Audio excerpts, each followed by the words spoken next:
இன்றே டவுன்லோட் செய்து உங்கள் ஃபேவரட் ஷோக்களை என்ஜாய் பண்ணுங்க. எப்படியோ சமாளிச்சு அவன் கிட்ட இருந்து கையெழுத்து வாங்கிட்டேன். ஏன்னா அவன் ரொம்ப நம்புறான் கௌதம். அதான் லைட்டா ஒரு மாதிரியா இருந்துச்சு. ஆனா அவனுக்கே தெரியாம அவனோட ஒட்டுமொத்த ப்ராப்பர்ட்டியும் என் பேர்ல மாத்துறதுக்காக எழுதி வாங்கிட்டேன்னு தெருவுக்கு தெரியாது.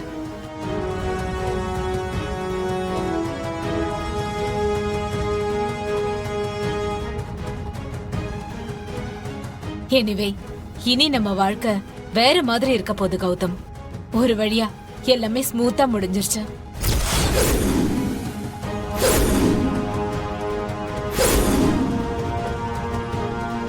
இனி நமக்கு அந்த அஞ்ஞான வாசம் தேவையில்லை. சரி, நைட்டு கருவா சவுத்துக்கு நான் சொன்ன டைம்க்கு கால் பண்ணுங்க. சரி கவிதா.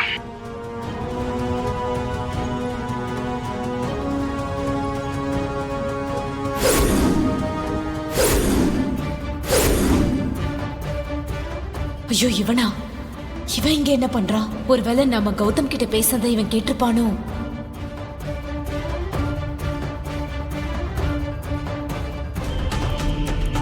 எதுக்கு அடறீங்க?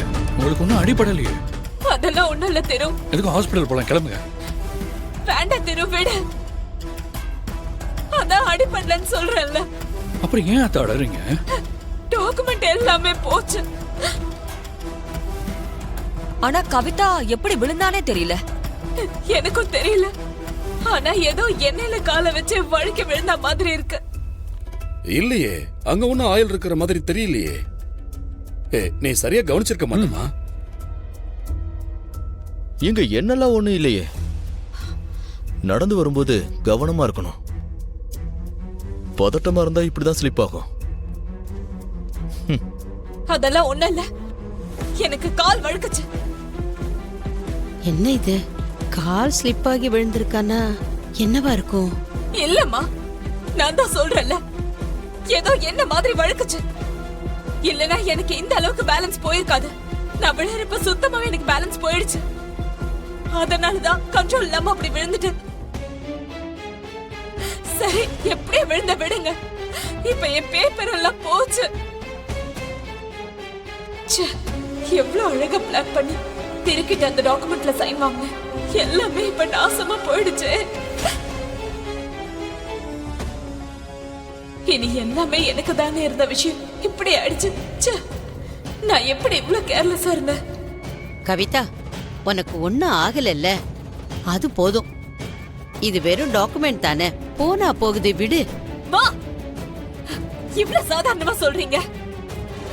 அந்த டாக்குமெண்ட் எவ்வளவு இம்பார்ட்டன்ட்னு எனக்கு தான் தெரியும். நான் செம்ம அப்செட்டா இருக்கேன். ப்ளீஸ் என்ன சமாதானப்படுத்துறேன்னு இரிட்டேட் பண்ணாதீங்க. கொஞ்ச நேரம் பேசாம இருங்கம்மா. அத்த, ஒரு விஷயம் உங்களுக்கு ஞாபகம் இருக்கா? நான் அந்த டாக்குமெண்ட்ல சைன் போட போகும்போது 2-3 தடவை தடங்கல் ஆச்சு. நான் அப்பவே யோசிச்சேன், இப்போ நீங்களே தடிக்க விழுந்ததுக்கு அப்புறம் இது பெருசு பண்ண வேணாம்னு சொல்றீங்க. இப்போ மறுபடியும் அதே மாதிரி தான் ஆகுது. இது நல்லதுக்குன்னு நினைச்சுக்கோங்க. இந்த டீலை கேன்சல் பண்ணுங்க அத்த. என்ன தெரு இப்படி பேசுற? எதுக்கு நான் கீழே விழுந்த விஷயத்தோட இந்த டீலை சம்பந்தப்படுத்தி பேசுற? அப்படியெல்லாம் எதுவும் இல்ல தெரு. இது பெரிய டீல். இப்படி சிம்பிளா வேண்டான்னு சொல்ற? அத்த, வேணாம்.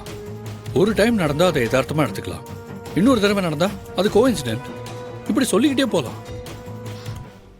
ஆனா ஒரு விஷயம் திரும்ப திரும்ப ஒரு விஷயத்துக்கு தடையா வருதுன்னா அது இந்த பிரபஞ்சம் நமக்கு எதையோ செய்யாதுன்னு சொல்ல வருதுன்னு தான் அர்த்தம். அதனால அந்த டீலை இப்போதைக்கு கேன்சல் பண்ணிடுங்க அத்த. டேக் இட் ஈஸி அத்த. முதல்ல இந்த விஷயத்தை மறந்துட்டு போய் ரெஸ்ட் எடுங்க.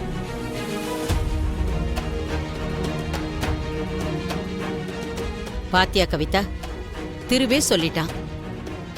அப்புறம் நீ ஏன் சொத்தே பறி போன மாதிரி இப்படி பதற? போய் ரெஸ்ட் எடு, போ. சொத்து தாம்பா போயிடுச்சு. சித்தி வாங்க சித்தி, அதையும் நினைச்சு டென்ஷன் ஆயிட்டு இருக்காதீங்க. திருவே கூல் ஆயிட்டான், அப்புறம் என்ன, விடுங்க. கவிதா, வா ரூமுக்கு போலாம். இங்க இருந்தா அதே ஞாபகமாவே இருப்ப. போச்சு, எவ்வளவு கஷ்டப்பட்டு திட்டம் போட்டேன். கொஞ்ச நேரத்துல இப்படி ஆயிடுச்சு. இது எப்படி நடந்தது?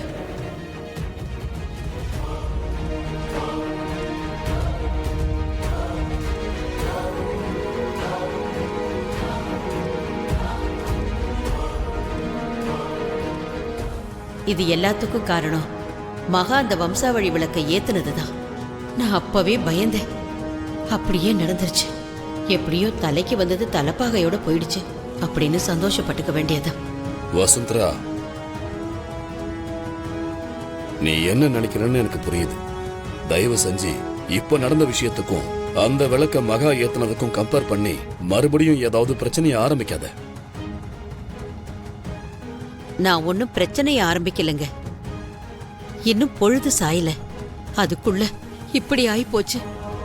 இன்னும் என்னென்ன ஆக போகுதோ தெரியல.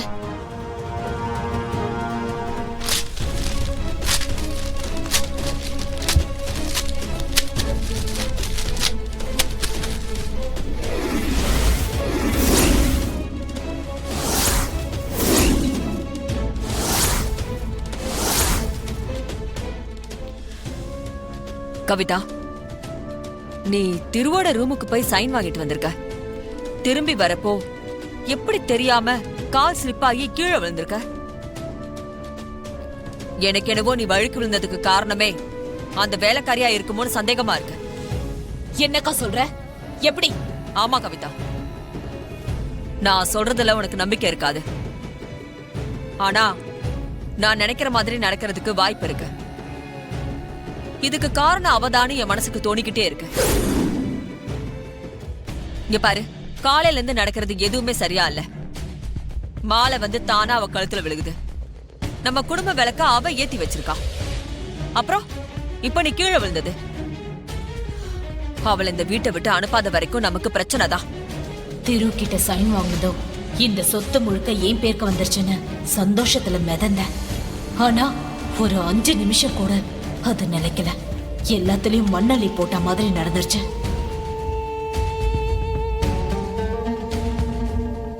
அடுத்து ரொம்ப முக்கியமான சடங்கு, அந்த சல்லடையில முகம் பாக்குற சடங்கு. அதுல என்னெல்லாம் பண்ண காத்திருக்காளோ தெரியல. மகா, அண்ணே,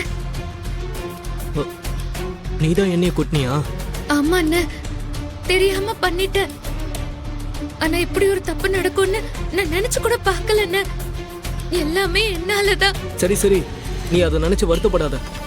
நீ வேணும் நான் பண்ணுவ. தெரியாம நடந்து போச்சு.